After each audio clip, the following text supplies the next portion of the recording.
প্রিয় দর্শক, যে যেখান থেকে দেখছেন সবাইকে এনটিভি স্টুডিও থেকে আইএফআইসি ব্যাংক নিবেদিত এই সময় স্বাগত জানাচ্ছি। আমি মুকসিমুল হাসান এবং আজকে আমরা আমাদের আলোচনায় অতিথিদের সঙ্গে পরিচিত হব। তার আগে আমরা দিনের গুরুত্বপূর্ণ সংবাদগুলো একটু জেনে নেওয়ার চেষ্টা করব। আজ বিশ্ব মানবাধিকার দিবস এবং এই দিনটি উপলক্ষে গুম খুনের শিকারের পরিবারের স্বজনদের সংগঠন মায়ের ডাক রাজধানীর সোহরাওয়ার্দী উদ্যানে একটি সর্বদলীয় সমাবেশ করেছে এবং সেই সমাবেশে দেশের বিএনপি, জামাত সহ প্রায় সব ধরনের রাজনৈতিক দলের নেতারা এখানে অংশ নিয়েছেন এবং সেই সাথে বৈষম্য বিরোধী ছাত্র আন্দোলন এবং জাতীয় নাগরিক কমিটির নেতারাও অংশ নিয়েছেন। এবং সেখানে তথ্য উপদেষ্টা নাহিদ ইসলাম তিনি বলেছেন, আওয়ামী লীগকে রাজনীতিতে পুনর্বাসনের চেষ্টাকারীদের গণশত্রুতে পরিণত হবে, ভারতের সাথে সম্পর্ক হবে সাম্য এবং ন্যায্যতার ভিত্তিতে। এবং হাসনাত সার্জিস তারাও বেশ শক্ত বক্তব্যই দিয়েছে বলা যায়। ছাত্রদের রক্তের উপর দিয়ে ক্ষমতায় আরোহণকারীরা জাতীয় বেঈমান হিসেবে চিহ্নিত হবে, এটি যেমন তারা বলেছে, ঠিক তেমনি গত 15 বছরে যারা গুম খুনের শিকার হয়েছেন তাদের বিচার না করা পর্যন্ত তারা রাজপথ ছাড়বে না, এরকম একটি ঘোষণা দিয়েছেন। এবং বিএনপি এবং জামাত নেতারাও বক্তব্য দিয়েছেন। তাদের বক্তব্যে অনেকটা এরকম যে আওয়ামী লীগকে যদি রাজনীতি থেকে সরিয়ে রাখতে হয় কিংবা তাদের ব্যাপারে সিদ্ধান্ত, সেটির জন্য জাতীয় ঐক্য লাগবে এবং জাতীয় দেশ গঠনেও জাতীয় ঐক্যের বিকল্প নেই, এরকম বক্তব্য তারা দিয়েছে। আজ সন্ধ্যায় প্রধান উপদেষ্টা তিনি রাজধানীর ওসমানী স্মৃতি মিলনায়তনে সেখানে একটি অনুষ্ঠানে যোগ দিয়েছেন, যেখানে রাজধানীর বিভিন্ন শিক্ষা প্রতিষ্ঠান, বিশেষ করে কলেজ এবং বিশ্ববিদ্যালয়ে যে সমস্ত নারী শিক্ষার্থীরা জুলাই আগস্ট গণ অভ্যুত্থানে অংশ নিয়েছিল তাদের সঙ্গে তিনি একটি মত বিনিময় করেছেন। এবং সেখানে তিনি বলেছেন, কোনো বড় নেতার হুকুমে জুলাই অভ্যুত্থান হয়নি, বরং দেশের সর্বস্তরের মানুষের স্বতঃস্ফূর্ত অংশগ্রহণেই জুলাই বিপ্লবটি হয়েছে। এবং পুলিশ সংস্কারের জন্য আজকে বিএনপির পক্ষ থেকে 5 দফা সুপারিশ করা হয়েছে, যার ভিতরে র্যাবের বিলুপ্তি, পুলিশের জনবান্ধব এবং গ্রহণযোগ্য করার জন্য পুলিশ কমিশন গঠন এবং স্থানীয় পর্যায়ে পুলিশের অপরাধ দমনের সহায়তার জন্য নাগরিক কমিটি গঠনের মতো প্রস্তাবগুলো দলটি দিয়েছেন। তারেক রহমান তিনি 31 দফা রাষ্ট্র মেরামতের যে কর্মসূচি তারা মানে সবার কাছে পৌঁছে দেওয়ার জন্য যে কর্মসূচি পালন করছে তার অংশ হিসেবে আজকে কুমিল্লা নগরীর কুমিল্লা বিভাগীয় যে কর্মশালা সেখানে তিনি যুক্ত হয়েছেন ভার্চুয়ালি। এবং সেখান থেকে যুক্ত হয়ে তিনি বলেছেন, মানুষের প্রত্যাশা অনুযায়ী নিজেদের মধ্যে পরিবর্তন আনতে হবে, বিশেষ করে এটি দলের নেতাকর্মীদের জন্য বলেছেন। জনগণের কাছে একটি জবাবদিহিতামূলক সরকার দিতে চায় বিএনপি, এরকম তিনি বক্তব্য দিয়েছেন। এর বাইরে আরও দিনের বেশ কিছু গুরুত্বপূর্ণ সংবাদ রয়েছে। দুর্নীতি দমন কমিশনের নতুন চেয়ারম্যান হয়েছেন ডক্টর মোহাম্মদ আব্দুল মোমিন, এছাড়া মিয়া মোহাম্মদ আলী আকবর আজিজি এবং ব্রিগেডিয়ার জেনারেল অবসরপ্রাপ্ত হাফিজ আহসান ফরিদ তারা কমিশনার হয়েছেন। এছাড়া আজকে জয় বাংলা জাতীয় স্লোগান যেটি করা হয়েছিল 2020 সালের 10 মার্চ, সেই জাতীয় স্লোগান ঘোষণা করেছিল, যেটি হাইকোর্টের দেওয়া একটি রায়ের মধ্য দিয়ে সেটি স্থগিত করেছে আজকে আপিল বিভাগ এবং প্রধান বিচারপতির নেতৃত্বাধীন 4 সদস্যের আপিল বেঞ্চ থেকে স্থগিতাদেশ এসেছে। এছাড়া প্রধান উপদেষ্টার প্রেস সচিব তিনি আজকে একটি বক্তব্য দিয়েছেন, বিশেষ করে 5 আগস্টের পর থেকে 22 অক্টোবর পর্যন্ত সংখ্যালঘুদের প্রতি যে নির্যাতন হয়েছে সেই নির্যাতনের পরিপ্রেক্ষিতে মোট 88টি মামলা হয়েছে এবং 70 জনের মতো গ্রেপ্তার হয়েছে ইত্যাদি আরও বেশ কিছু গুরুত্বপূর্ণ খবর নিয়ে আমরা আলোচনা করব। আলোচনার জন্য স্টুডিওতে আমরা 3 জন অতিথিকে আমন্ত্রণ জানিয়েছি। আমার ঠিক বামে রয়েছেন ব্যারিস্টার রুমিন ফারহানা, সাবেক সংসদ সদস্য বিএনপি এবং বিএনপির নেতা, এবং তারপরে রয়েছে মানবাধিকার কর্মী হিসেবেই পরিচিত নূর খান লিটন, যিনি সম্প্রতি আইনশৃঙ্খলা বাহিনীর হাতে নির্যাতিত এবং গুম হওয়া যে ঘটনা সেটির তদন্তের জন্য যে কমিশন গঠন করা হয়েছে সেই কমিশনের একজন সদস্য। এবং ঠিক সর্ববামে রয়েছেন জাতীয় নাগরিক কমিটির মুখপাত্র সামান্তা শারমিন। আপনাদের 3 জনকেই স্বাগত জানাচ্ছি এনটিভি স্টুডিওতে আজকের এই আলোচনায়। আমি 3 জনের কাছে একটা বিষয় জানতে চাবো। সর্বপ্রথম আমি একটু নূর খান লিটন ভাই আপনার কাছে জানতে চাই, সেটি হচ্ছে একদম সংক্ষেপে এই প্রশ্নটি আমরা জানবো, পরে আমরা বিস্তারিত আলোচনা করব। সেটি হচ্ছে, যেহেতু আজকে বিশ্ব মানবাধিকার দিবস, 5 আগস্টের আগের প্রেক্ষাপট এবং এই 4 মাসের মূল্যায়নে বাংলাদেশের মানবাধিকার পরিস্থিতিকে আপনি কীভাবে মূল্যায়ন বা ব্যাখ্যা করবেন? দেখেন, 5ই আগস্ট পূর্ব 15 বছর যদি আমরা বিবেচনায় নেই, 15.5 বছরের মতো সময়, তাহলে আমরা দেখব যে হাজার হাজার মানুষ, সংখ্যাটা প্রায় 4,000-এর কাছাকাছি, যাদেরকে কোড অ্যান্ড কোড ক্রস ফায়ারের নামে হত্যা করা হয়েছে এবং যাদের একটা বড় অংশ হচ্ছে সেই সময়ের বিরোধী দলের নেতাকর্মী, অর্থাৎ বিএনপি এবং জামাত এবং এর বাইরে যে সমস্ত বিরোধী দল ছিল তাদের। তারপরে আমরা যে জিনিসটা দেখেছি সেটা হচ্ছে ভয়াবহ একটা মানবাধিকার লঙ্ঘন, যেটা কল্পনার বাইরে। সেটা হচ্ছে সুস্থ সবল মানুষ বাড়ি থেকে অথবা রাস্তা থেকে তাদেরকে উঠিয়ে নেওয়া হয়, এবং উঠিয়ে নেওয়ার পর, এবং এই সংখ্যা দিয়েও আপনি বিবেচনা করে লাভ নেই, সংখ্যাটা প্রায় 1600 প্লাস মাইনাস এরকম এখন পর্যন্ত যতটা আমরা জানতে পেরেছি।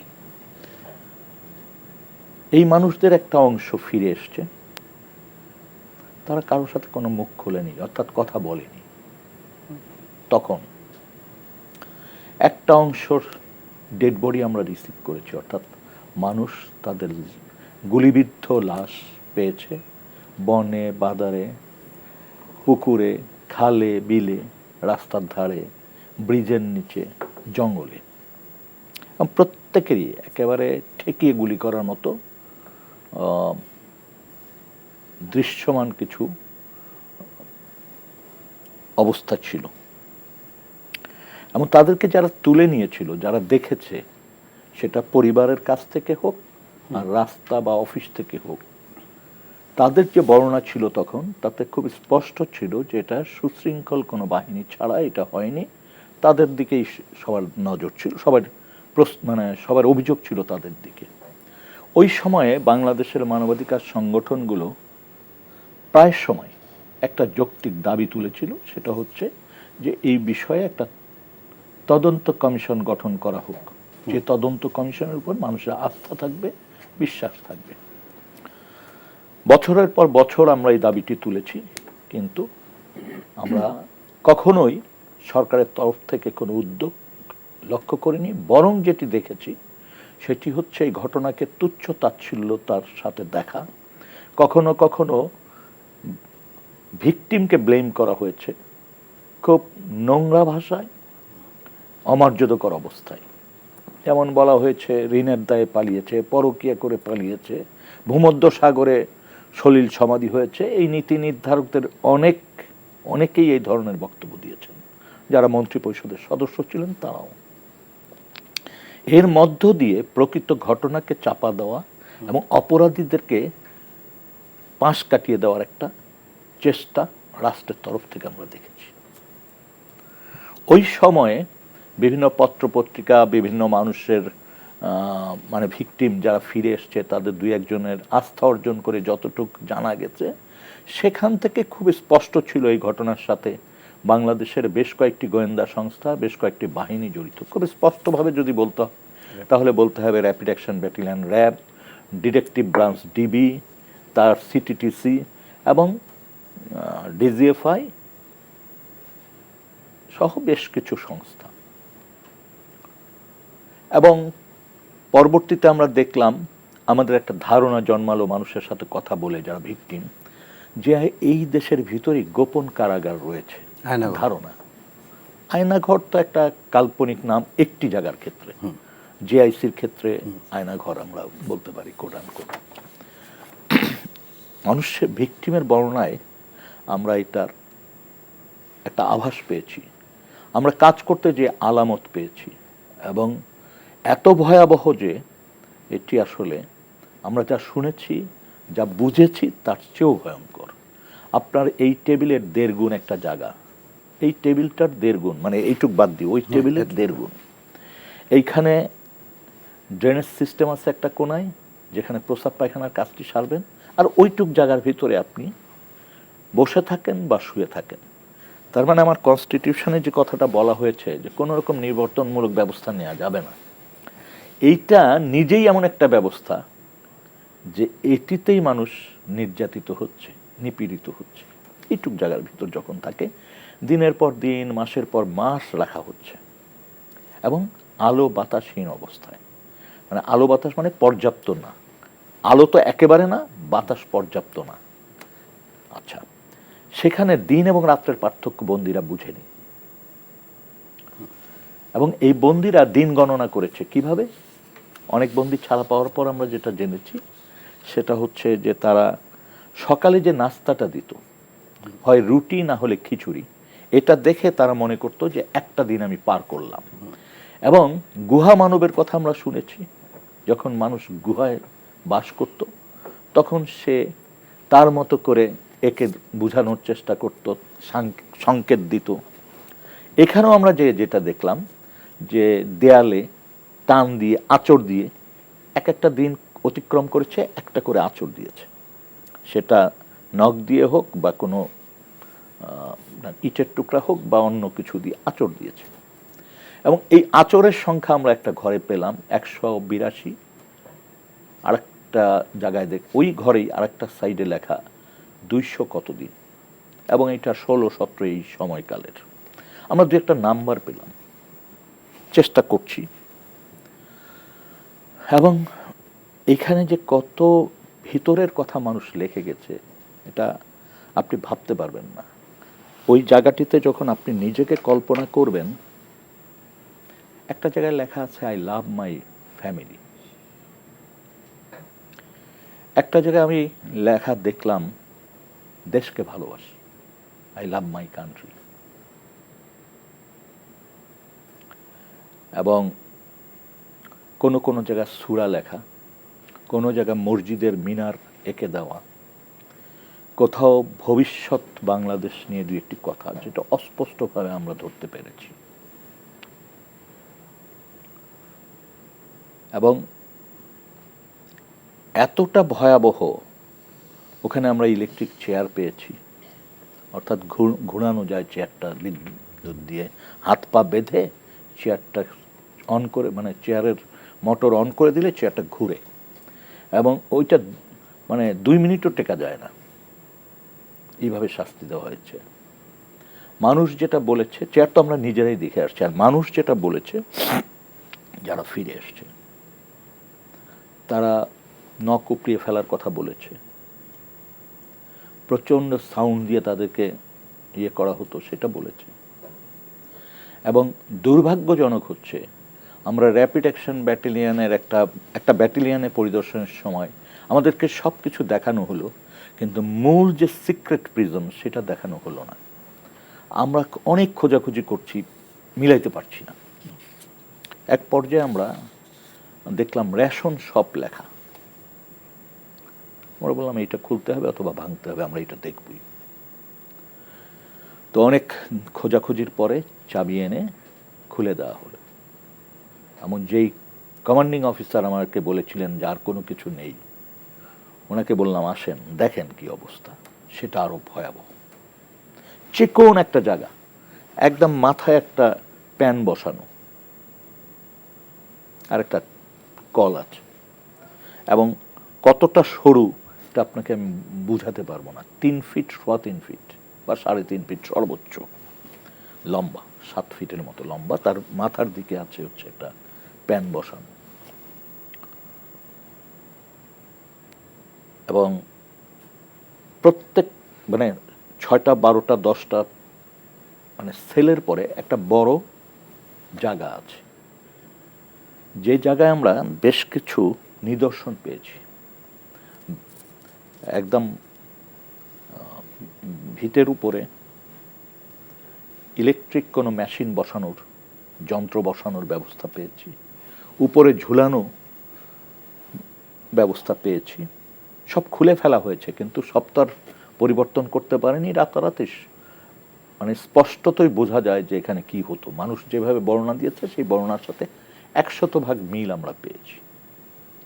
এবং এখন যেটা সবচেয়ে বিষয়, সেটা হচ্ছে রাষ্ট্রের আনুকূল্য, রাষ্ট্রের সিদ্ধান্ত, রাষ্ট্র যারা তখন সরকার ছিলেন তাদের সিদ্ধান্তের বাইরে এটা হওয়ার কোনো মানে সুযোগ নেই। বড় বড় বিল্ডিং, নতুন বিল্ডিং হয়েছে, সেখানে এগুলি করা হয়েছে, সেখানে এই অ্যাপারেটাস কেনা হয়েছে। এগুলো তো আমার আপনার ট্যাক্সের টাকার বাজেট থেকেই তো এই টাকাটা দেওয়া হবে। বিরতিতে যাব আমি একটু বলি, আমরা এই জায়গাতে খুব স্পষ্ট যে শুধুমাত্র ওই বাহিনী না, বাহিনীর উপরে যারা দেশ পরিচালনা করতেন সেই মন্ত্রী পরিষদের মানুষ যাদের দায় আছে, এমনকি প্রধানমন্ত্রী এই দায় এড়ানোর কোনো সুযোগ নেই। কারণ আমরা দেখছি যে কিভাবে হয়েছে। আরও অনেক বর্ণনা আছে যেটা আমি হয়তো সুযোগ পেলে এর পরে বলবো। ওকে, নূর খান লিটন ভাইয়ের কাছ থেকে সেই বন্দি দশা যারা ছিলেন সেই বন্দিশালার কিছুটা বিবরণ শুনতে পাচ্ছিলাম। আপনি যদি সে সময়ের প্রেক্ষাপটটি ধরে আমরা আসলে মানবাধিকার পরিস্থিতির জায়গা থেকে গত 15 বছরের সাপেক্ষে আমরা কোন দিকে যাচ্ছি এখন? আপনাকে অসংখ্য ধন্যবাদ। লিটন ভাই যখন কথা বলছিলেন তখন আমার কাছে মনে হচ্ছিল যে দৃশ্যগুলো যেন চোখের সামনে দেখা যাচ্ছে। গত 15 বছরে আমরা অনেক গুমের কথা শুনেছি, অনেক হেফাজতে নিয়ে টর্চারিংয়ের কথা শুনেছি, কিন্তু সেটা শোনা একরকম আর সেটার যখন বর্ণনা দেখা যায় তখন বিষয়টা ভিন্ন মাত্রা পায়। তো আমি আশা করব যে উদ্যোগ, যে মহৎ উদ্যোগ ওনারা নিয়েছেন, গত 15 বছর বাংলাদেশে কি ঘটেছে, গত 15 বছর বাংলাদেশের রাষ্ট্রীয় বাহিনীগুলোকে কি কাজে ব্যবহার করা হয়েছে, গত 15 বছর বাংলাদেশের নির্মমতা কোন জায়গায় গিয়ে পৌঁছেছিল, গত 15 বছর ভিন্ন মত দমনের জন্যে একটি সরকার কতটা আগ্রাসী হতে পারে তার একটি ধারণা তো আমরা পেলাম। এবং আমাদের প্রত্যেকেরই, যারা হয়তো সরকারের সঙ্গে যুক্ত ছিলাম না, আমাদের কারো জীবনই কিন্তু সহজ ছিল না। সেটা আমি বলি, সেটা লিটন ভাই বলুক, বা সেটা যেই হোক, আমাদের কারো জীবনে, হ্যাঁ আমরা হয়তো 3 ফিট বাই 7 ফিটের ঘরে থাকিনি, কিন্তু আমরা যেই 10 ফিট বাই 12 ফিটের ঘরে থেকেছি সেটাও সেই জায়গা থেকে খুব একটা আলাদা ছিল না। গত 15 বছর এক রকম বাংলাদেশ করা হয়েছে। সেই বাংলাদেশটা কিরকম? এখানে কোনো প্রতিষ্ঠান বলেন, কোনো রকম সোশ্যাল টেক্সচার বলেন, কোনো কিছুর অস্তিত্ব রাখা হয়নি। এবং কেবলমাত্র ক্ষমতায় থাকা এবং কেবলমাত্র ক্ষমতাকে লম্বা করা, মেয়াদের পর মেয়াদ, মেয়াদের পর মেয়াদ, এটা করতে গিয়ে যা যা করা প্রয়োজন মনে হয়েছে সেটা করতে দুবার চিন্তা করা হয়নি। এবং দেখুন, শেখ হাসিনা তো আসলে একা শেখ হাসিনা হয়ে ওঠা সম্ভব ছিল না। তার সহযোগী হিসেবে প্রত্যেকটা প্রতিষ্ঠান তার তার জায়গা থেকে কাজ করেছে। আমরা এত গুমের কথা রিপোর্টে এসছে, আইন ও সালিশ কেন্দ্র, অধিকার, প্রত্যেকটা বছর তারা, এবং প্রতিটা মাস ওয়ারি কিন্তু তারা রিপোর্ট দিত।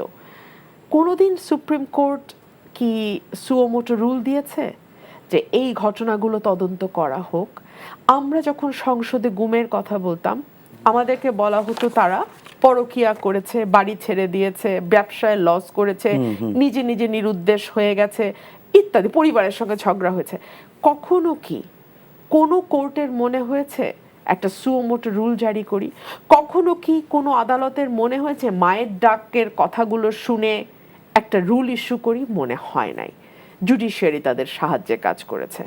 গণমাধ্যমের কথা বলেন, আমরা কি দেখি নাই 5 তারিখের পর যখন বায়তুল মোকাররমের খতিব আর স্কুলের মাস্টার, হেডমাস্টার পালালেন, সেই সাথে বহু মিডিয়ার নিচে আমরা আগুন জ্বলতে দেখি নাই? তার কারণ মিডিয়ারাও সহযোগী হিসেবে কাজ করেছে। আমি যখন উত্তাল বাংলাদেশ, একেবারে মানে মুহুর্মুহু গুলি এবং মানুষের লাশ, ছাত্ররা পথে নেমে এসছে, সেই সময় আমি দেখেছি প্রতিটা চ্যানেলে চ্যানেলে কিভাবে বাংলা সিনেমা প্রচার করা হয়েছে। তো আসলে বাংলাদেশটা তো একা হাসিনার পক্ষে এত দূর আনা সম্ভব হয়নি, আর একদিনেও বাংলাদেশ এখানে এসে দাঁড়ায় নাই। প্রত্যেকের যার যার জায়গা থেকে দায়িত্ব আছে। মানুষ মনে করেছে আমি নিরাপদ, আমি কিছু ফেসবুকে লিখছি না কিংবা আমি গণমাধ্যমে কথা বলছি না, যারা বলছে তাদেরটা শুনে আমি হাততালি দিচ্ছি, আড়ালে দেখা হলে একটু আড়ালে ডেকে নিয়ে বলছি খুব সাহসের সঙ্গে চালাচ্ছেন, চালিয়ে যান। এই কথাটা আমি গত 15 বছর না, এর চেয়ে বেশি বোধহয় আর কোনো কথা আমি শুনি নাই। চালিয়ে যান মানে যা যাবে আমার উপর দিয়ে যাক, যিনি বলছেন তিনি যেন নিরাপদ থাকেন। এটুকু বুঝতে পারেন নাই যে কেউ এককভাবে নিরাপদ থাকতে পারে না। হয় পুরো সমাজ নিরাপদ হবে কিংবা পুরো সমাজটা অনিরাপদ হবে। হয় পুরো রাষ্ট্রে আইনের শাসন থাকবে কিংবা পুরো রাষ্ট্রটা একটা আইয়ামে জাহেলিয়াতে পরিণত হবে। এটা কোনো pick and choose, cherry picking এর মতো আপনি নিরাপদ আমি নিরাপদ, আপনার জন্য আইন আছে আমার জন্য আইন, এভাবে চলতে পারে না, হয় না, কোথাও হয়নি কোনোদিন। তো এই ভ্রান্তিগুলোর মধ্যে আসলে 15 বছর তো এই রাষ্ট্রটা ছিল।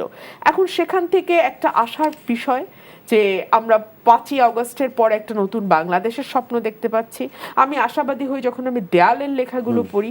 এই দেয়ালের লেখাগুলো কিন্তু আমাদের গভীর বোধের, জীবন বোধ, রাষ্ট্র সম্পর্কে আমার চিন্তা, আগামীর বাংলাদেশকে আমি কেমন দেখতে চাই, আগামীর সরকারটি কেমন হোক বলে আমি প্রত্যাশা করি, এগুলোর একটা ছাপ কিন্তু রেখে গেছে। সো আমার কাছে মনে হয় যে আমার পরের জেনারেশন, আগামীর বাংলাদেশ, নতুন জেনারেশন, তারা কিন্তু তাদের কথা বুঝতে ভুল করে নাই, তাদের চাওয়া চিনতে ভুল করে নাই, এবং কেমন বাংলাদেশ তারা বানাতে চায় সেটাও বুঝতে ভুল করে। এখন সেটা ইমপ্লিমেন্টেশন কতদিনে হবে, কিভাবে হবে, সেটা তো একটা প্রশ্ন, কিন্তু আমাদের স্বপ্নটা আমরা কিন্তু ফিক্স করতে পেরেছি। ওকে, আমরা যে জায়গাটা থেকে রুবিনা পাস শেষ করলো সেখান থেকেই আমি যদি একটু সামান্তা আপনার কাছে জানতে চাই, সেটি হচ্ছে যে আমরা হয়তো স্বপ্নটা ফিক্স করতে পেরেছি এবং সেই স্বপ্নটা হয়তো স্পষ্ট বা স্থায়ী হওয়ার আরেকটা স্বপ্ন তৈরি হয়েছে 5 আগস্টের পরে, যেটি গণ অভ্যুত্থানের একটি যদি জন আকাঙ্ক্ষা বলি। সেখান থেকে আপনার কাছে আমার প্রশ্ন হচ্ছে যে বাংলাদেশ মানে মানবাধিকার সর্বজনীন যে ঘোষণাপত্র, সেখানে বাংলাদেশ সই করেছে, কিন্তু তারপরেও 15 বছর ধরে আমরা এই মানবাধিকার লঙ্ঘন দেখেছি এবং সবশেষ আমরা জুলাইতেও দেখেছি, যেটি আগস্টের 5 তারিখ পর্যন্ত গড়িয়েছে। তো সেরকম একটি প্রেক্ষাপটে দাঁড়িয়ে আপনারা তো এই আন্দোলনের স্টেক, তো সেই জায়গা থেকে নতুন বাংলাদেশের কেমন স্বপ্ন দেখেন এবং সেই বাংলাদেশে আপনারা এই জাতীয় মানবাধিকার লঙ্ঘনের বিষয়গুলোকে কিভাবে অ্যাড্রেস করবেন বলে ভাবছেন? ধন্যবাদ আপনার প্রশ্নের জন্য। আমাদের এইবারের মানবাধিকার দিবসের একটা থিম ওনারা ঘোষণা করেছেন, যেটা বলেছেন যে hour right, our future right now. এখন এইটা যদি দেখি যে এখানে একটা টাইমের ইস্যু আছে, যে আপনি ফিউচারকে রাইট নাও আপনাকে ফিক্স করতে হবে। সো এটা বাইরে থেকে এই থিমটাকে প্রচার করা হলেও এটা বাংলাদেশের জন্য খুবই অ্যাপ্লিকেবল, যে আপনার ফিউচারের কথাই আমরা এখন ভাবছি, বাট আমরা বলছি যে এখনই এটা নিশ্চিত করতে হবে, কারণ আমরা আর দেরি করতে রাজি না। কেন আমরা দেরি করতে রাজি না? এটা তো পিছনে একটা হিস্ট্রি আছে, যেটা লিটন ভাই এটার একটা গ্রাফিক বর্ণনা দিলেন এবং রুমিন আপু এটার একটা পলিটিক্যাল বর্ণনা দিলেন। কিন্তু সেটার সাথে সাথে আমরা বলছি যে এখানে নতুন যে বাংলাদেশের আকাঙ্ক্ষা, যে পুনর্গঠনের আকাঙ্ক্ষা আমরা বলছি, সেটার সাথে খুবই রিলেটেড হচ্ছে আমাদের এই মুহূর্তের থেকে একমত হওয়া এবং এই মুহূর্ত থেকে কাজ করার বিষয়। এখন ফিউচারকে আমরা যদি মনে করি যে আমরা কিছুদিন পরে গিয়ে অমুক প্রবলেমটা আমরা আইডেন্টিফাই করবো বা ওইটা আমরা দেখব, এটা আসলে এখন আর কোনো সুযোগ নেই। এখন কি একমত হতে পারছেন না? এখন আমরা যেটা দেখতে পাচ্ছি যে এই মুহূর্তে আমাদের যে হকের রাজনীতি, আমাদের যে রাইটের রাজনীতি, সেটা আমাদেরকে করতে হবে। আমাদের দেশে যে মানবাধিকার, সেটাকে যদি আমরা দেখি, এটা ইন্টারন্যাশনাল যে হিউম্যান রাইটস, এটার সাথে মিলিয়ে দেখলে হবে না। আমাদের দেশে এখানে মানবাধিকার লঙ্ঘন হয় অন্য আরেকটা পর্যায়ে, এবং অন্যান্য দেশের যে মানবাধিকার লঙ্ঘনের যে স্টোরিগুলো আমরা শুনি, সেটার সাথে আমাদের স্টোরিগুলো অনেক বেশি পার্থক্য, অনেক বেশি আরও বেশি টর্চার্ড এবং আরও বেশি গ্রাফিক, যেটা আমি বললাম। তো এইখানে ধরেন আমাদের তো আসলে মানবাধিকার লঙ্ঘন হয় আমাদের সংবিধান দিয়েই। তার মানে হচ্ছে আমরা এখানে আমাদের কোনো যাওয়ার তো উপায় নেই। নিবর্তনমূলক আইন, যেটা লিটন ভাই বলছিলেন, সেই নিবর্তনমূলক আইন তো শর্ত সাপেক্ষে বাই সংবিধান। তার মানে হচ্ছে আমাদের এখানে পদে পদে আমাদেরকে ব্যারিকেড সৃষ্টি করা হয়েছে, পদে পদে আমাদের পুরো রাষ্ট্র কাঠামো, যেটা হচ্ছে প্রতিষ্ঠান ধ্বংসের মধ্য দিয়ে আমাদের সকল ধরনের যেখানে নাগরিক অধিকার নিশ্চিত করার জন্য যে জায়গাগুলো আছে, সেগুলো ধ্বংসের মধ্য দিয়ে আমাদেরকে এখানে একটা জনতা, একটা মব ক্রিয়েট করা হয়েছে। আমি যেটা বারবার বলি যে আমরা এটা গণ অভ্যুত্থান এখন আর বলি না, আমরা এটাকে বলি ছাত্র নাগরিক অভ্যুত্থান। আমাদেরকে অ্যাট সাম পয়েন্ট ডিসিশন নিতে হবে, জনগণকে নাগরিক বলা শিখতে হবে। কারণ কি, নাগরিক আর জনগণ এক জিনিস না। জনগণকে আপনি ইচ্ছা মতো মোবিলাইজ করতে পারেন, জনগণকে আপনি একটা কিছু বুঝালে সে আপনার সাথে হয়তো যাবে, কিন্তু নাগরিক ইজ এ পলিটিক্যাল এন্টিটি। তাহলে অধিকারের সম্পর্ক আছে এবং তাকে একটা রাজনৈতিক জনগোষ্ঠী হিসেবে আপনি তাকে অ্যাকনলেজ করতেছেন, তাকে একটা পলিটিক্যাল এন্টিটি হিসেবে আপনি তাকে রিসিভ করতেছেন। তাহলে আপনি যা তার সাথে করতে পারেন না, তাকে আপনি সিটিজেনের মর্যাদা দিবেন বাই ইন্টারন্যাশনাল ল। তাহলে গিয়ে আপনি এখানে বলতে পারেন যে এখানে আপনার ওই অ্যামালগেমেশন হচ্ছে, যেটা আসলে পলিটিক্যাল সিনারিওতে এই মুহূর্তে প্রয়োজন। তো আমরা মনে করি যে জাস্টিসকে আমরা যেভাবে আসলে দেখে অভ্যস্ত বাংলাদেশের পার্সপেক্টিভে, আমাদেরকে আসলে যে কনভেনশনগুলো আমরা সাইন করে আসছি, সেই কনভেনশন কিন্তু ইন্টারন্যাশনাল প্যারামিটারে করা। তো ওই প্যারামিটার অনুযায়ী আমাদেরকে এখন আমাদের এই মানবাধিকারকে আমাদের দেখতে পারা শুরু করতে হবে। নট দ্যাট যে বাংলাদেশের পার্সপেক্টিভে কোনটা আপাতত ভালো, আমাদেরকে সর্বোচ্চ টার্গেট করতে হবে, ওইটাই আমাদের নেগোসিয়েশন। ওকে, আমি একটু নূর খান লিটন ভাই আপনার কাছে আবার একটু যেতে চাই। সেটি হচ্ছে যে আপনি সেই যে জায়গাগুলোর থেকে বন্দি করে রাখা হতো আইনশৃঙ্খলা বাহিনী বা সরকারি বাহিনীর পক্ষ থেকেই, সেই জায়গাগুলোর বর্ণনা দিচ্ছিলেন। একটু জানতে চাই যে এরকম একটি প্রশ্ন আমরা প্রায় শুনি যে এই যে এত আয়নাঘরের ঘটনা শোনা হচ্ছে, এত নির্যাতনের কাহিনী শোনা হচ্ছে, কিন্তু সেগুলো আসলে আমরা কোনো গণমাধ্যমেও আসছে না, জানতেও পারছে না, এগুলো কি শুধুই মিথ, নাকি আপনারা কখনো না বা কখনো প্রকাশ করবেন সেটি? প্রথম হচ্ছে, এই ঘটনা যে গণমাধ্যমে আসেনি বিষয়টা তা না, ডিটেইলটা।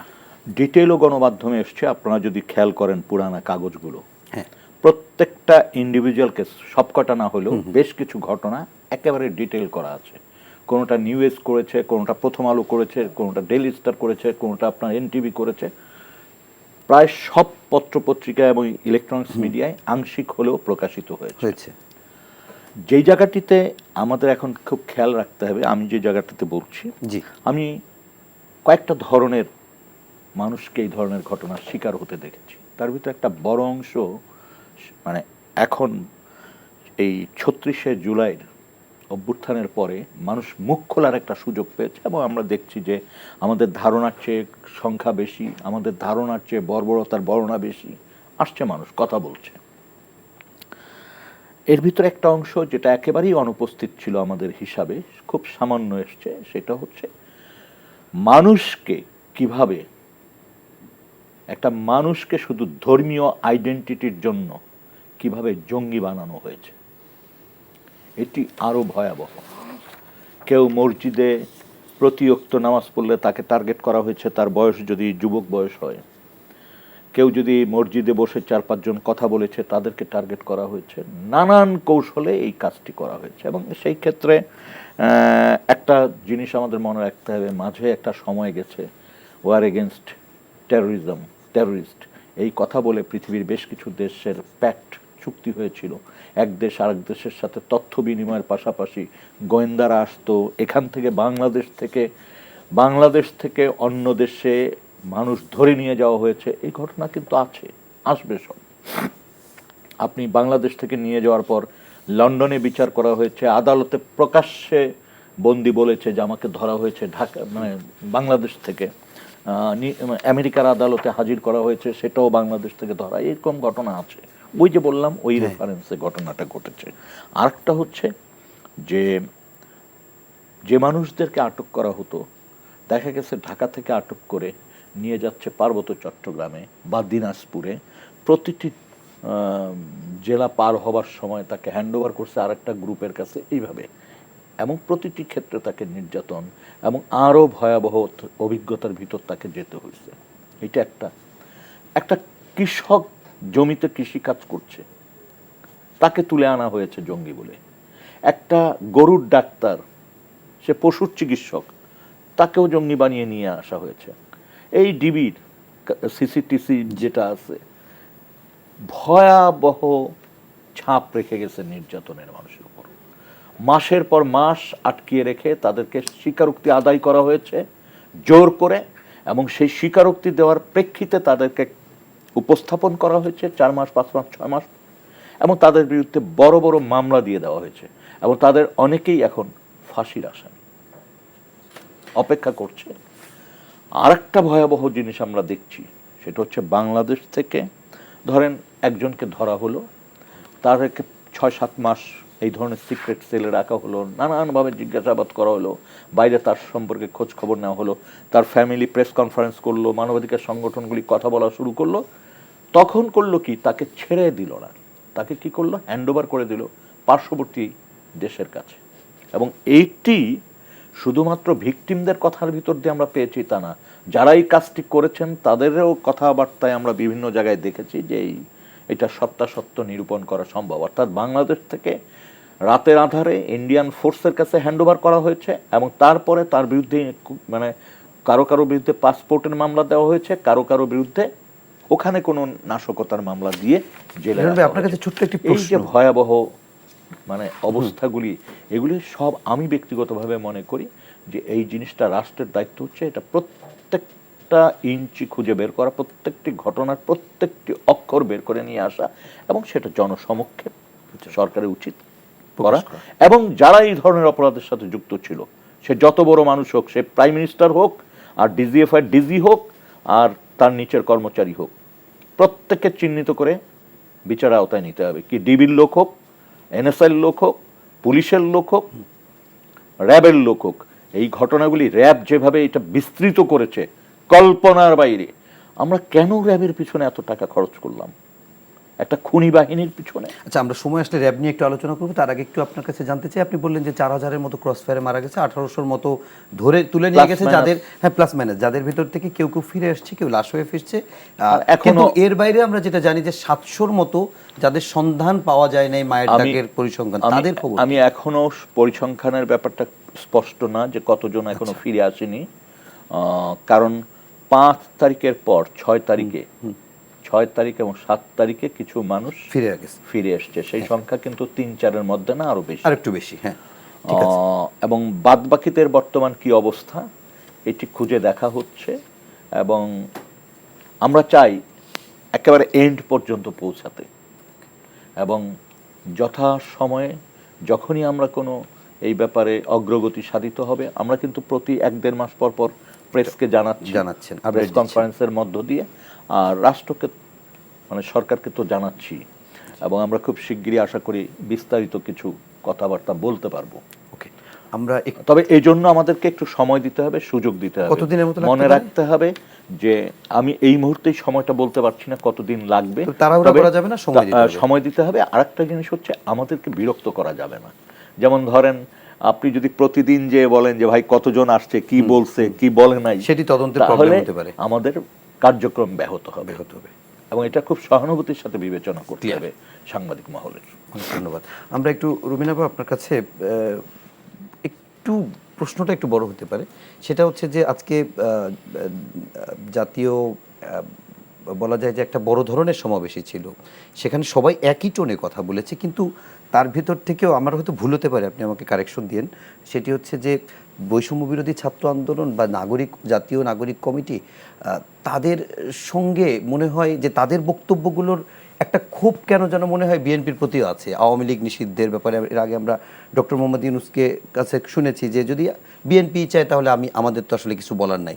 আবার তারা বারবার করে বৈষম্য বিরোধী ছাত্র আন্দোলন থেকে শুরু করে জাতীয় নাগরিক কমিটি, তারা বারবার বলছে যে তাদের বিচার হওয়ার আগ পর্যন্ত এদেশে রাজনীতি তাদের করার নেই। কিন্তু আমরা আওয়ামী লীগের অনেক নেতাদেরকে শুনেছি, এমনকি জামাতের নেতাদেরকেও শুনেছি যে না, তাদেরকে তো এইভাবে বাদ দেওয়া যাবে না। আসলে এই যে ঘটনা বা যে বর্ণনা দিচ্ছিলেন নূর খান লিটন, তারপরে কিংবা আজকে যে মায়ের ডাকের আয়োজনে অনেক হতাহত পরিবারের স্বজনরাও কথা বলেছে, আসলে কোনো জায়গায় কি ভুল বোঝাবুঝি বা দূরত্ব তৈরি হচ্ছে কিনা? দেখুন, প্রত্যেকটা মত এবং গোষ্ঠী এবং দল তার নিজ নিজ হিসাব থেকে কথা বলবে, কাজও করবে। সকলেই দাবি করবে জনগণ তার সঙ্গে আছে, সকলেই বলবে মানুষ চায় তাই। আমার মনে হয় যে সমাজে একটা প্রশ্ন খুব ঘুরপাক খাচ্ছে, আওয়ামী লীগ কি রাজনীতি করতে পারবে কিনা আগামীতে, করতে দেওয়া উচিত হবে কিনা আগামীতে। আমার মনে হয় যে দিন শেষে যেহেতু দেশের মালিক দেশের মানুষ, এটা মানুষের হাতেই ছেড়ে দেয়া উচিত। কিরকম? দুভাবে এটা মানুষের হাতে আপনি ছাড়তে পারেন। এক হচ্ছে, আপনি এখনই একটা গণভোটের আয়োজন করেন, এখন মানুষ যদি মনে করে, আমি মোর দেন শিওর মেজরিটি হয়তো বা বলবে যে নিষিদ্ধ করে দেওয়া উচিত। দুই দলেরই 35% কোর ভোট যদি আমি বাদ দিই, সুইং ভোটাররা বাকি যে 25% বা 30% সুইং ভোটার তারা না করে দেবে হয়তোবা, সো মেজরিটি না হয়তোবা আসবে। আমি জানি না, আমি একদম গণভোট যেহেতু হয় না বলতে পারবো না। এটা একটা পন্থা। আরেকটা পন্থা হচ্ছে একটা দলকে ন্যাচারালি তার ভাগ্যকে বরণ করে নিতে দিন। কিরকম সেটা? মুসলিম লীগ তো তার ভাগ্য বরণ করেছে না? করেছে। ঠিক একইভাবে আগামীতে একটি নির্বাচন হবে, আজকে হোক কালকে হোক হবে। সেই নির্বাচনে আপনি দেখেন আওয়ামী লীগ কয়টা আসন পায়, কত শতাংশ ভোট পায়। এরপরে আরেকটা নির্বাচন হবে 5 বছর পর, সেটা যদি হয় সেটা আপনি রুখতে পারবেন না, কারণ এটা মানুষের সিদ্ধান্ত। আপনার পছন্দ হবে না বা আমার পছন্দ হবে না বা এখানে সামান্তার পছন্দ হবে না বা নূর খানের পছন্দ হবে না, এভাবে তো আসলে আপনি করতে পারবেন না। তাহলে আমরা গতবার 3টা নির্বাচন যে দেখলাম যেখানে আওয়ামী লীগ একতরফাভাবে করে গেছে, সেটিও কি জনগণের সিদ্ধান্ত ছিল? না, একদমই ছিল না। সিদ্ধান্ত ছিল না বলেই তো 5ই আগস্ট হয়েছে। এক্স্যাক্টলি আমি সেটা বললাম যে ভোটের মধ্য দিয়ে তো এই সিদ্ধান্ত আসে নাই। আপনি কি আবার আশা করছেন বাংলাদেশে 14-18 মতো ভোট না হবে? না, সেটা যেন না হয়, সেটা ওইটা কি ভোট ছিল? ওটা কি ভোট ছিল? না না, সেটাই তো বললাম যে ওইরকম ভোট তো নিশ্চয়ই কেউ আশা করে না। মানে আমি আপনার কথা বুঝিনি, মানে আচ্ছা, এনিওয়ে 14-18 মতন ভোট বাংলাদেশে হবে বলে আমি আর মনে করি না, এক। আর দুই হচ্ছে এটাতেও ইকুয়েশন মেলে না। 14-18 মতো ভোট হলে পরে যে আসবে সেই পরের বার আসবে, আওয়ামী লীগ আর আসবে না। এনিওয়ে, তো আওয়ামী লীগকে তাকে পলিটিক্যালি তার নিজের ভাগ্যকে বরণ করতে দিন, সেটা তার মানে ন্যাচারাল ডেথও হতে পারে, আবার মানুষ যদি তাকে মনে করে বাঁচায় রাখবে বাঁচায় রাখতে পারে। মানে মানুষের হাতে সিদ্ধান্ত গ্রহণের ক্ষমতাটা থাকা উচিত। 3 হচ্ছে আমরা তো কাগজে কলমে কিছু দল নিষিদ্ধ হতে দেখেছি, জামাতকে নিষিদ্ধ করা হয়েছে, তো এর কোনো ফলাফল তো হয়নি, কারণ জামাত এখন খুবই শক্তি সামর্থ্য নিয়ে মাঠে আছে এবং চমৎকার রাজনৈতিক কার্যক্রম তারা কিন্তু চালিয়ে যাচ্ছে। সো আপনি যদি মনে করেন আপনি কাগজে কলমে কোনো দলকে বা মতকে নিষিদ্ধ করবেন, সেখানে মানুষের আগ্রহ এবং উৎসাহ আপনি বাড়িয়েই দেবেন, কারণ নিষিদ্ধ জিনিসের প্রতি মানুষের এমনি যারা এটা আগ্রহ বলে থাকে। তারা জার্মানির উদাহরণ দেয়, আমি সেজন্য নাৎসি বাহিনীর উদাহরণ দেয়। হ্যাঁ, এটা উদাহরণ দিতে পারে এবং আমি জানি না বাংলাদেশে এটা কতটুকু কাজ করবে। তবে আমি ওই যে যেটা বললাম আপনাকে, তাহলে প্রথম পদক্ষেপে ফিরে যেতে হবে। মানুষ কি চায়? মানুষ যদি মনে করে, ম্যাক্সিমাম মানুষ যদি মনে করে যে আওয়ামী লীগকে নিষিদ্ধ করে দিতে হবে, কাগজে কলমে নিষিদ্ধ করে দিতে হবে, করে দিতে পারে। আরেকটা যেটা 4 নাম্বার পথ, সেটা হচ্ছে আওয়ামী লীগে যারা অপরাধ করেছে, জি, একদম শেখ হাসিনা থেকে শুরু করে ওয়ার্ড লেভেলের কর্মী পর্যন্ত বিচার। এবং সেই বিচার মানে এই না যে যার বিরুদ্ধে খুনের মামলা হওয়া উচিত তার বিরুদ্ধে ব্যাংক কেলেঙ্কারির মামলা, আর যার বিরুদ্ধে ব্যাংক কেলেঙ্কারি আর শেয়ারের মামলা হওয়া উচিত তার বিরুদ্ধে আপনি করছেন খুনের মামলা। তার মানে আপনি কি করছেন? আপনি করছেন এরকম একটা অবস্থা যাতে দেখা যাবে যে, তাই না, এবং এই আইনের শাসনের প্রতি কোনো ইয়ে থাকবে না, এবং মোটা দাগে সঠিক বিচার হলে সকলেই খালাস পাবে। আর তারা যদি সুবিচার না হয় তাহলে তো অপরাধে তারা যদি সাজাপ্রাপ্ত হয়, সময় একদিন না একদিন পাল্টাবে, তখন তারা সবাই খালাস পাবে এবং বলবে এই সকল ঘটনা ছিল মিথ। তখন যেটা সত্য সেটাও মিথ হয়ে যাবে, আর যেটা মিথ সেটা তো মিথই থাকবে। আচ্ছা, আমি আপনার কথা বুঝেছি, সাথে একটি জিনিস একটু যোগ করি, সেটি হচ্ছে যে আমার যে বক্তব্যটা আপনি বুঝতে পারেননি, আমি একটু স্পষ্ট করার চেষ্টা করি। সেটা হচ্ছে যে নির্বাচনের মধ্য দিয়ে এদেশের মানুষ তো আওয়ামী লীগকে বয়কট করেনি, আমি সেটা বুঝাচ্ছি। গত 3টা, যেটাকে আপনি নির্বাচন ধরছেন না, কিন্তু কনস্টিটিউশনে বা বাংলাদেশের ইতিহাসে তো এগুলো নির্বাচন হয়েই থাকবে। যেটা স্টুডেন্টদের বক্তব্য বা বৈষম্য বিরোধী ছাত্র আন্দোলনের বক্তব্য, আমি সেটি হয়তো বুঝাতে আপনাকে পারিনি। এবার একটু বুঝাই যে নির্বাচনের মধ্য দিয়ে তাদেরকে প্রত্যাখ্যান করাতে পারেনি, বরং যে কারণে অভ্যুত্থানের মধ্য দিয়ে মানুষের রক্তর ভিতর দিয়ে যাদের রক্ত গেছে তারা মনে করছে যে তাদের রাজনীতি করার অধিকার নেই, সেই জায়গাটা থেকে বলছি। কিন্তু আমরা কি আসলে এই অভ্যুত্থান যদি আমরা সত্য বলে ধরি, তাহলে কি আমরা ভাবতে পারবো যে আরেকটা 14-18 বাংলার মাটিতে হবে? তো না হলে তো আর এই আশঙ্কার কিছু নাই। তার মানে ভোটের মধ্য দিয়ে বা যে তাদের কৃতকর্মের ফল তারা জনগণ ঠিক করবে। জি, সামান্তা, আপনার কাছেই এই বিষয়টি নিয়ে প্রশ্ন একটু ভিন্নভাবে করতে চাই। সেটি হচ্ছে যে বিএনপির পক্ষ থেকে, বড় রাজনৈতিক দলগুলোর পক্ষ থেকে বারবারই এই জিনিসটি বলা হচ্ছে যে এদেশের একটি বড় অংশ হচ্ছে আওয়ামী লীগকে সমর্থন করে। বড় রাজনৈতিক দলের দুটো ভিতরে একটি আওয়ামী লীগ, একটি বিএনপি। তো আপনি একটি দলকে নিষিদ্ধ করে দিলেই ওই দলের সব কার্যক্রম নিষিদ্ধ হয়ে গেলে হয়তো নিষিদ্ধ হয়ে যাবে, তারা অন্য কোনোভাবে ভর করবে, কিংবা নিষিদ্ধ করার সলিউশন, যেটি একটু আগে রুমিন আপা বলছিলেন যে জামাত নিষিদ্ধ হয়েছে, তার ফল তো ভালো হয়নি, মানে যারা নিষিদ্ধ করেছে তাদের জন্য। তো সেরকম আশঙ্কার জায়গাগুলো কি আপনারা দেখেন, নাকি শুধুমাত্র আপনাদের রক্তের যে, নিশ্চয়ই সেটি অনেক বেশি কষ্টের জায়গা, যে অনেক মানুষের অভ্যুত্থানের রক্ত, সে রাজনৈতিক দলগুলোও ছিল সে আন্দোলনে, কিন্তু আপনারা সেই জায়গাটি থেকে আপনাদেরকে তারা বোঝাতে পারছেন না, আপনারা তাদেরকে বোঝাতে পারছেন না? আচ্ছা, আমি তো আর্টিস্ট, পড়াশোনা করছি চারুকলায়, তো ভিজুয়ালাইজেশন দিয়ে একটু বলি। জি, 25,000 কোটি টাকা কয়টা স্টেডিয়াম লাগে? একটা মানে এই টাকাটা কন্টেইন করতে কয়টা স্টেডিয়াম লাগবে, বা আমরা এটা ইমাজিন করতে পারি কিনা? বা ধরেন এই যে হাজার হাজার কোটি টাকা মানে পাচার হয়ে গেছে, আমরা ইমাজিন করতে পারি কিনা এটা কত বড় অ্যামাউন্ট? অনেক। বা এই যে 16,000, একটা সংখ্যা দেখলাম যে 5 বছরে 16,000 রাজনৈতিক হত্যা হয়েছে। 16,000 কফিন দেখতে কিরকম, এটা আমরা ইমাজিন করতে পারি কিনা? মানে এগুলো আসলে আমাদের ইমাজিন, মানে আমাদের সীমাবদ্ধতা আছে, স্বাভাবিকভাবে মানুষের অনেক সীমাবদ্ধতা থাকে। তো আমাদের আসলে এই সীমাবদ্ধতার মধ্যে দিয়ে আমরা আসলে কোনো ধরনের মানে একজন ব্যক্তি একটা দলের কি লেভেলের অন্যায় হইতে পারে এটা আসলে আমরা ইমাজিন করতে পারি না। তো নাজি বাহিনী যে উদাহরণটা আসলে কারেক্টলি এখানে ইমপ্লিমেন্টেশন করা হয়, কারণ নাজি বাহিনীর এই পুরো অন্যায়কে প্রতীয়মান করার জন্য অসংখ্য সিনেমা, অসংখ্য নাটক, অসংখ্য অনেক কিছু হয়েছে। কিন্তু আমরা আমাদের অভ্যুত্থানকে মানে মুখে বলেও, বর্ণনা করেও, এই যে লিটন ভাইয়ের মতো এরকম বর্ণনা করেও আমরা বুঝাতে পারছি না যে অন্যায়টা কি লেভেলের হয়েছে। সো এই লেভেলের মানে এই মাপের অন্যায়কে আমরা কিসের বিনিময়ে মেনে নিব? এবং সেই সাথে যদি যুক্ত হয় আমাদের 2000 শহীদ, এবং এই 2000 শহীদের পরিবারের যদি আমরা এই মুহূর্তের অবস্থা দেখি, এবং এই মুহূর্তের আহত যারা আছেন, যারা কাতরাচ্ছেন এখনো, এবং তাদের পরিবারের অবস্থা যদি দেখি, কি দেখলে পরে আমরা এটা পরিমাপ করতে পারবো? কি কি হইলে পরে এটা কি ভিজুয়ালাইজেশন আমাদের চোখের সামনে আসলে পরে আওয়ামী লীগকে আমাদের একটা ভয়ঙ্কর দানব দল মনে হবে, এবং তাকে আমরা ইলেকশনের কথা আমরা চিন্তাও করছি, এবং কি কি হলে পরে, কি কি পলিটিক্যাল ইকুয়েশন হলে পরে আওয়ামী লীগ আবার রাজনীতি করতে পারবে সেটা আমরা চিন্তা করছি। এবং আর কি মানে মানুষের সীমাবদ্ধতারও তো একটা সীমাবদ্ধতা থাকা উচিত। এবং কত কিছু ত্যাগ দেখলে, মানুষের কত ত্যাগ দেখলে, মানুষের কত ধরনের স্যাক্রিফাইস দেখলে আমাদের মনে এটা আসবে যে না, দ্যাটস এনাফ। সো আমি মনে করি যে এইখানে ধরেন আমাদের যে বাংলাদেশের পলিটিক্যাল কালচার, আমরা সবসময় বলছি যে এখানে একটা শান্তিপূর্ণ পলিটিক্যাল কালচার কখনোই ছিল না। সো এটা আমরা চেঞ্জ করার পক্ষে, কিন্তু তার মানে এই না যে একটা বিধ্বংসী দল, একটা দল পুরো দেশকে বিনষ্ট, মানে দেশকে পুরোপুরি দিয়ে দিচ্ছে আরেকটা দেশের হাতে, পুরোপুরি দেশের মানুষকে বিকিয়ে দিয়েছে যে কোনো কিছুর বিনিময়ে, আমাদের দেশের সম্পদ পাচার করছে, মানে লাখে লাখে কোটি কোটি, আমরা জানিও না কত বেশি।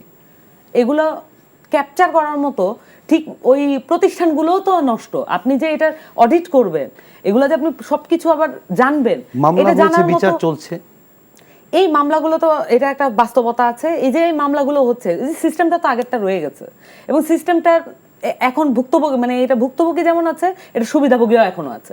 তো এই সিস্টেমটা জাস্ট ট্রান্সফার হয়েছে, সিস্টেমটা এখন আগেরটাও আছে, এবং খুব অদ্ভুতভাবে একটা মানে ওই জায়গাগুলোতে, এই যে যেখানে পাওয়ারের ডিস্ট্রিবিউশন, ওই জায়গাগুলোতে একটা সুন্দর একটা সহাবস্থান আছে, আমরা এগুলো দেখতে পাই। যখন আমরা বাসা থেকে নামি, যখন আমরা একটা কিছু কিনতে যাই, ওই দোকানওয়ালার সাথে কথা বলি, যে দোকানদার, তার সাথে যখন কথা বলি বুঝতে পারি চাঁদাবাদি এখনো চলছে, জাস্ট রিভার্স হয়ে গেছে। সো এই যে সিস্টেমটা সুন্দর মতো করে একটা সহাবস্থানের মধ্যে দিয়ে এখন আবার হচ্ছে একটা আদুরে একটা পলিটিক্যাল সিনারিও চলে আসলো। তো আমরা মনে করি যে এটা একেবারে অভ্যুত্থানের সাথে পুরোপুরি সাংঘর্ষিক। আর আমরা এটা বারবার বলতেছি, এটা গণ অভ্যুত্থান না, এটা ছাত্র নাগরিক অভ্যুত্থান। সো এটা আমাদের একটা পলিটিক্যাল স্টেটমেন্ট। ছাত্র নাগরিক অভ্যুত্থান আর গণ অভ্যুত্থানের মধ্যে একটা পার্থক্য আছে। আমরা চাচ্ছি আমাদের যে গণ, এটার ওই প্রাপ্য মর্যাদা তাকে দেওয়া হোক। আর কতদিন? 53 বছর তো হলো, আর কতদিন আপনি এটাকে পিছিয়ে রাখবেন? নাগরিক মর্যাদা থেকে দেশের মানুষকে পিছিয়ে রাখবেন?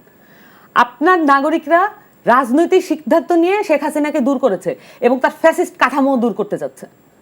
এই নাগরিকদের মর্যাদা আপনি যদি এই ফ্যাসিস্ট পুরো কাঠামো পুরোপুরি বিলোপের মাধ্যমে আপনি নাগরিক মর্যাদা দিবেন, আদারওয়াইজ কোনোভাবে সম্ভব না। এবং তাদের যে ত্যাগ, এটাকে আপনাকে পুরোপুরি স্বীকার করতে হবে। তাদের যে এত বছরের, এই 15 বছরের ত্যাগ এবং তাদের ধৈর্য, এটাকে পুরোপুরি অ্যাকনলেজ করতে হবে। ওই ভিজুয়ালাইজেশন লাগবে, যে ভিজুয়ালাইজেশনগুলো আমি ব্যাখ্যা করলাম। তো আমি মনে করি যে এই মুহূর্তে দাঁড়িয়ে বাংলাদেশে এখন বিচার কাঠামো কোনো কিছু পরিবর্তন হয়, এবং এখন আওয়ামী লীগের ইলেকশন করার কথা বলা, এইটা একটা আমার কাছে এটা অ্যাবসার্ড মনে হয়। এবং আমার কাছে মনে হয় যে এই জিনিসগুলো আমরা অতিরিক্ত, মানে আমাদের স্পর্ধার অতিরিক্ত ব্যবহার আমরা করে ফেলছি। কারণ ওই 2000 মানুষ যারা শহীদ হয়েছে, তারা যদি আবার আমাদেরকে প্রশ্ন করতে ফিরে আসে, আমাদের কিন্তু মুখ থাকবে না। ওকে, আমরা একটু একেবারে শেষের দিকে চলে আসছি। আমি নূর খান লিটন ভাই, আপনার কাছে একটা বিষয় একটু জানতে চাই। সেটি হচ্ছে যে বিএনপি আগেই বলছিলাম যে পুলিশ সংস্কার ক্ষেত্রে 5 দফা সুপারিশ দিয়েছে, তার ভিতরে একটি আপনি যেটি বলছিলেন র্যাবের কথা, এবং সেই র্যাবের ব্যাপারটিও আছে, এটিকে আপনি কীভাবে মূল্যায়ন করবেন? আমি তার আগে একটু কথা বলতে চাই, সেটা আবার মনে হয় বলা দরকার।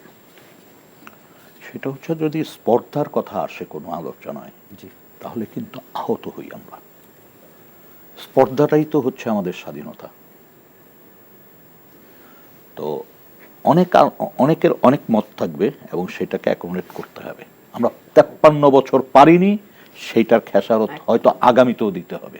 আজকে আমি বলে যাচ্ছি, আমি তো প্রায় বয়স শেষের দিকে, যদি আমরা এই জায়গাটাতে সবাইকে নিয়ে একত্রিত না করতে পারি, জাতীয় ঐক্য প্রতিষ্ঠা না করতে পারি কোনো বিষয়ে, তাহলে ভবিষ্যৎ কিন্তু খুব খারাপ। এক। আর 2 নাম্বার হচ্ছে যে বিএনপি যেটা বলছে বা অন্য কোনো দল যেটা বলছে, আমি আগাগোড়া যে কথাটা বলেছি সেটা ছিল আমার গত 15 বছর, কেন তারও আগের থেকে আমি বলছি যে র্যাপকে নিষিদ্ধ করা উচিত, ব্যান করে দেওয়া উচিত, এবং এটা আমার প্রকাশ্য স্ট্যান্ড ছিল, গোপন না। এবং র্যাপিড অ্যাকশন ব্যাটালিয়নের সাথে যখন আপনাদের মতো মিডিয়াতে এসে কথা বলতে হয়েছে, সেখানেও আমি এই কথাই বলছি। কারণ একটি বাহিনী যখন তার জনগণকে খুন করে, তাকে বৈধতা দেওয়ার কোনো সুযোগ তো নেই। আর দ্বিতীয় হচ্ছে, আপনি যত কিছুই আপনি লেখেন না কেন ভাই, যত সংস্কার করেন না কেন, কনস্টিটিউশন খারাপ ভালো তো একটা ছিল, সেইটারে আপনি বুড়ি আঙ্গুল দেখায় যা ইচ্ছা তাই করেছেন। 15 বছর তো মানুষ, এই যে আমাদের মতো মানুষ বা যার বয়স 30-35, তার তো 15টি বছর স্বপ্ন দেখার যে বয়স, সে বয়সটা তো সে হারাইছে। আমি তো মধ্য বয়সে ছিলাম, আমি তো আমার স্বপ্নকে তখন বাস্তবে চিন্তা করতেছিলাম, সেটা ধ্বংস হয়েছে। এবং আগামীতেও আমি ব্যক্তিগতভাবে মনে করি আমাদের ভিতর যে ত্রুটি বিচ্যুতি, যে মানে ইয়েটা রয়েছে আপনার গ্যাপ, এই গ্যাপগুলোর মিলিতভাবে আলোচনা করে ঠিক করে একটা ঐক্যমত তৈরি করতে হবে। আপনি আওয়ামী লীগকে দিবেন কি দিবেন না সেটা পরের ব্যাপার, কিন্তু নিজেদের আলোচনাগুলি শেষ করেন। রুমিনা, সময় একদম শেষ হয়ে গেছে, তারপরে 1 মিনিট একটু আপনার কাছে শুনতে চাই। সেটি হচ্ছে যে নিশ্চয়ই এই অভ্যুত্থানের ফলে অনেক মানুষের আকাঙ্ক্ষা তৈরি হয়েছে, তার ভিতরে দেশের রাষ্ট্রের গুরুত্বপূর্ণ সংস্কারও প্রয়োজন। রাজনৈতিক দলগুলোও তাদের সংস্কারের চিন্তা করছে কিনা, কারণ আমরা সেই 5 আগস্টের পর থেকেই তারেক রহমানের কাছ থেকে বেশ ইতিবাচক কথা শুনতে পাচ্ছি। 31 দফা যদিও আগে দেওয়া, কিন্তু তার মানে খুবই ম্যাচিউরড এবং খুবই ইতিবাচক বক্তব্যই শুনতে পাচ্ছি। বিএনপি কি নিজেদেরকে পরিবর্তনের কথা ভাবছে কিনা? ইতিবাচক পরিবর্তন করতেই হবে, যদি টিকে থাকতে হয় তাহলে পরিবর্তনের কোনো বিকল্প নাই, এবং পরিবর্তনটি দৃশ্যমান হতে হবে। হ্যাঁ, পরিবর্তনটি কাজেও নিয়ে আসতে হবে। এবং যে কথাটি একটু আগে আমার বোন বলছিলেন যে আগে এক দল হয়তো ইয়ে করতো, কিছু মানুষ পরিবর্তন হয়ে গেছে, আরেক মানে আরেক চেহারার মানুষজন এসে কাজগুলো করছে। ইফ দ্যাট কন্টিনিউজ, তাহলে দলকে তার মূল্য চুকাতে হবে। এবং শুধু তো মানে আমার মনে হচ্ছে যে আরো বোধহয় শক্তভাবেই রাশটা টানা দরকার, বিকজ এই কথা খুব বেশি কানে আসছে যে মিড লেভেল, লোয়ার লেভেল, এমনকি সামটাইমস আপার মিড লেভেলেও এই ধরনের কাণ্ড কারখানা হচ্ছে, যেটা আসলে দলকে আরো খুব শক্তভাবে নিতে হবে। আরেকটা বিষয়, আমি গত 15 বছর রাজাকার শাবক, বাংলা ছাড়, পাকিস্তান যা, বঙ্গোপসাগরে ডুবায় মার, আমাদের আবার কিসের অধিকার, এগুলা শুনে আমার মস্তিষ্ক মানে অনেকখানি ক্লান্ত। আমি এই ধরনের কথা আসলে আর কারো ব্যাপারেই আমি শুনতে রাজি নই, এবং এই ধরনের কথা যেটা অন্যের মতামতকে নিয়ন্ত্রণ করবার একটি প্রয়াস বলে মনে হবে, সেটা জারি হোক না কেন, তার বিরুদ্ধে আসলে আওয়াজ আমরা তুলবই। অনেক ধন্যবাদ ব্যারিস্টার রুমিন ফারহানা, নূর খান লিটন এবং সামান্তা শারমিন, আপনাদের 3 জনকেই ধন্যবাদ জানাচ্ছি, এবং দর্শক আপনাদেরকেও ধন্যবাদ জানাচ্ছি এত রাতে এতক্ষণ ধরে অনুষ্ঠান শোনার জন্য। আমরা অনুষ্ঠান শেষ করব, শেষ করার আগে শুধু এতটুকু বলবো, আমরা মানবাধিকার পরিস্থিতি, বিশেষ করে বিশ্ব মানবাধিকার নিয়ে অনেকক্ষণ আলোচনা করেছি। জুলাই গণ অভ্যুত্থানের বিষয়গুলো উঠে এসেছে। আমাদের প্রত্যাশা থাকবে আগামী দিনের বাংলাদেশে কোথাও কোনো মানবাধিকার লঙ্ঘন হবে না, বরং ন্যায় বিচার এবং সমতার ভিত্তিতে দেশ এগিয়ে চলবে আত্মসম্মানের সঙ্গে, বিশ্বের অন্য দেশগুলোর সাপেক্ষে মাথা উঁচু করে। সেই প্রত্যাশা রেখে আজকে এর মতো এখানেই শেষ করছি। সবাই ভালো থাকবেন, সুস্থ থাকবেন, শুভরাত্রি।